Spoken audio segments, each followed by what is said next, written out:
네, 경찰 추산 26만 명, 주최 측 추산 100만 명. 집회가 끝나면 이렇게 황당하리만큼 동떨어진 숫자가 발표됩니다.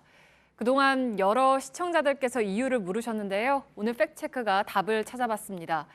경찰이 밝힌 숫자가 타당한 건지, 좀 더 정확하게 집계할 수는 없는 건지 지금부터 살펴보죠. 오대영 기자, 경찰은 지금 어떤 식으로 계산을 하고 있습니까? 3.3제곱미터가 흔히 말하는 한 평이잖아요. 네. 거기 사람이 몇 명 들어가는지 아세요? 아, 글쎄요. 네, 여기 나와 있습니다. 네. 앉으면 6명, 네. 서면 10명, 그래서 한 평균은 8명 정도 된다고 합니다. 네. 경찰은 경찰은 이 표본을 전체 면적에 대입하는 방식으로 집회 인원을 계산하는 것으로 알려지고 있습니다. 가장 많이 모였던 지난 12일 이런 방식으로 한 26만 명 정도 계산을 한 것으로 추정이 되고 있죠.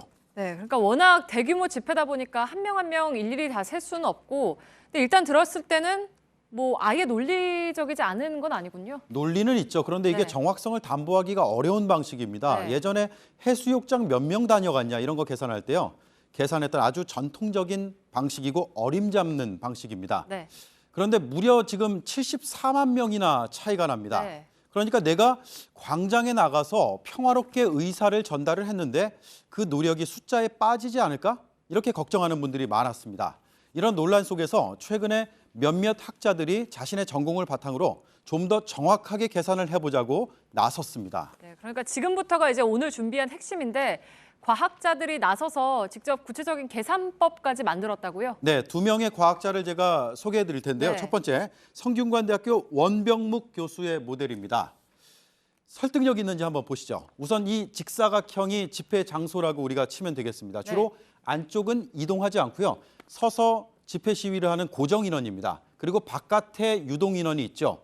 경찰은 이 고정 인원이 26만 명이라고 밝혔습니다. 그런데 원 교수는 이 결과에 왜곡이 있다는 지적을 하고 있는 겁니다. 저렇게 바깥에서 노란색으로 나갔다가 들어왔다 하는 유동 인구가 빠졌기 때문입니다. 네, 그러니까 유동 인원이 누락됐다는 건데, 근데 현실적으로 드나드는 사람을 일일이 다 셀 수는 없지 않습니까? 일일이 못 세는 건데요. 네. 경찰은 아예 지금 배제하고 있잖아요. 네.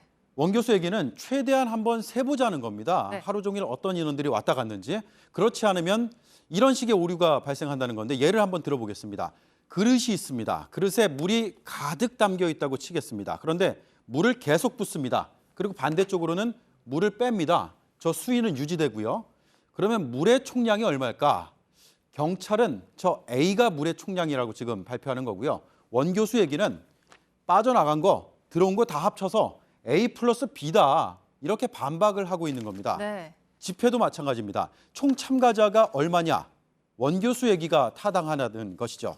이에 따라서 이런 공식을 원 교수가 만들었는데 핵심은 저 고정 인원보다도 바깥쪽에서 끊임없이 드나드는 유동 인원이 훨씬 많다는 거였습니다. 그 결과가 72만 명. 네. 그래서 더하면 98만 명이 되는 겁니다.